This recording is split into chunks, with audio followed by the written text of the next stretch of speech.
on parle beaucoup de mémoire transgénérationnelle, en fait, et sans vraiment savoir toujours exactement ce que c'est. Les mémoires transgénérationnelles, ce sont ces mémoires qui nous ont été léguées par, nos ancêtres, donc par nos lignées, donc qui proviennent de nos parents, papa, maman et cetera, et eux-mêmes les ont héritées effectivement de leurs, parents également. Donc en fait, ces mémoires, elles vont toucher plutôt le plan, je dirais, physique. C'est-à-dire qu'on va aller dans des schémas récurrents, des choses comme ça qui vont venir du plan psychique, du plan psychologique, du plan mental, émotionnel, et cetera. On est vraiment là-dedans. Ça, ce sont les mémoires transgénérationnelles. Par exemple, on sait qu'aujourd'hui, grâce à l'épigénétique, que malheureusement, eh bien, on peut hériter de traumatismes qui nous ont été transmis par nos ascendants. Donc, on a fait, je crois, cette expérience où on a regardé l'ADN d'une personne qui avait subi des violences sexuelles très graves et donc, eh bien, on s'aperçoit que ces programmations qui se sont mises instantanément dans l'ADN à cause de ce trauma, à cause de la violence du trauma, eh bien, se sont transmises aux générations suivantes. Et ça, c'est vraiment quelque chose euh, d'absolument primordial et qui nous montre en fait vraiment aujourd'hui l'existence du transgénérationnel. Parce que le transgénérationnel, on en a beaucoup parlé dans les traditions.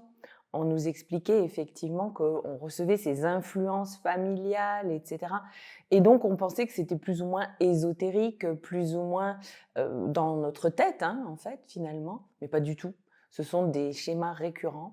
Ça peut être des comportements, ça peut être aussi, bien entendu, des traumatismes, comme je le disais, des énergies que l'on sent, quelque chose que l'on sent, des blocages que l'on sent sans pouvoir éventuellement les identifier.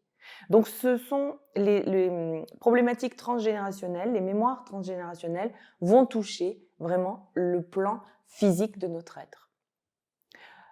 On confond souvent ou on mélange un peu les deux avec les mémoires akashiques. Les mémoires akashiques, elles vont se situer dans les plans spirituels. Donc ça va toucher le corps causal, le corps bouddhique et le corps divin. C'est un plan différent. Là, il s'agit dans les mémoires akashiques de tout ce qui a été, de tout ce qui est et de tout ce qui sera. Donc ça englobe absolument, ça englobe l'infini finalement de tout ce qui peut potentiellement, ou de tout ce qui a été et de tout ce qui est, comme je vous l'ai dit. Voilà. Donc c'est vraiment quelque chose d'un peu différent, d'accord? On est sur un plan de matière et pour l'autre, on est sur le plan spirituel. Alors évidemment, on parle très souvent du mauvais côté du transgénérationnel. Mais il y a l'excellent côté, évidemment. Voilà, parce que bah, celui-là ne nous pose aucun problème, alors on a tendance vraiment à l'oublier et à penser toujours au côté négatif, mais pas du tout. Vous avez reçu des très belles programmations qui vous permettent en fait d'être vous-même aujourd'hui, mais d'être enrichi aussi de l'expérience positive de vos ancêtres. Donc, par exemple, eh bien, vous allez acquérir des dons concernant un art, la musique, voilà. Vous allez peut-être aussi être beaucoup plus fort euh, par rapport au mental, donc dans tout ce qui va toucher aux expériences de la vie, parce que vos ancêtres auront vécu des choses qui les auront renforcées et dont ils auront tiré les fruits. Vous allez hériter d'une forme de sagesse peut-être aussi. Vous voyez, des choses, des comportements qui finalement vont être très positifs, des programmations qui vont vous amener à être plus fort, à être beaucoup plus en phase et beaucoup plus aligné avec vous-même. Alors évidemment, nous parlons toujours du côté négatif des mémoires transgénérationnelles parce que nous avons besoin de travailler sur des programmations qui nous limitent. En fait, il s'agit de ça, il s'agit de programmations qui nous limitent et qui nous empêchent de nous épanouir et qui nous empêchent de reconnecter à notre être profond.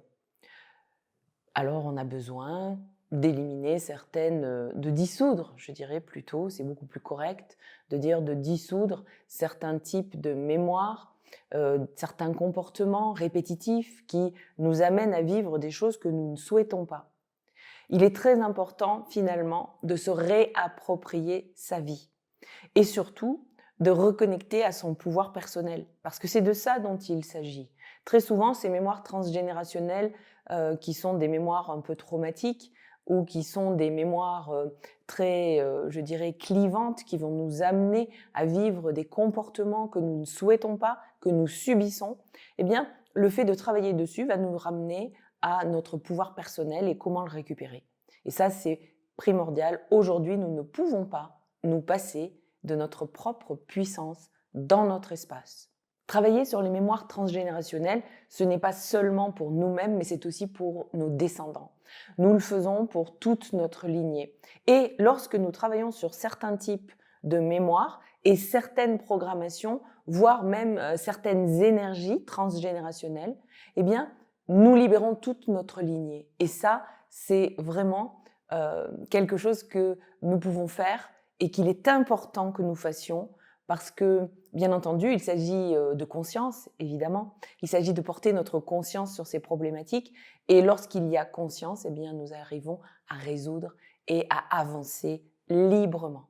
Et c'est pour ça que ce dimanche 16 novembre à 18h, eh bien, évidemment, je vous invite à venir me rejoindre parce que je vous donnerai donc une conférence sur ces mémoires transgénérationnelles et bien plus encore parce que, vous savez, j'ai toujours l'habitude d'aborder ça sous un angle un peu différent de ce que l'on peut entendre partout ailleurs. Et surtout, bien entendu, ma méthode, c'est, vous le savez, intégrer. Donc, pour intégrer, eh bien, évidemment, la conférence sera suivie d'un soin. Un soin qui va vraiment vous aider à avancer dans la libération de ces mémoires transgénérationnelles et aussi à avancer sur votre propre chemin comme d'habitude. Et pensez que vous faites ce travail pour vous-même, mais bien entendu pour votre lignée.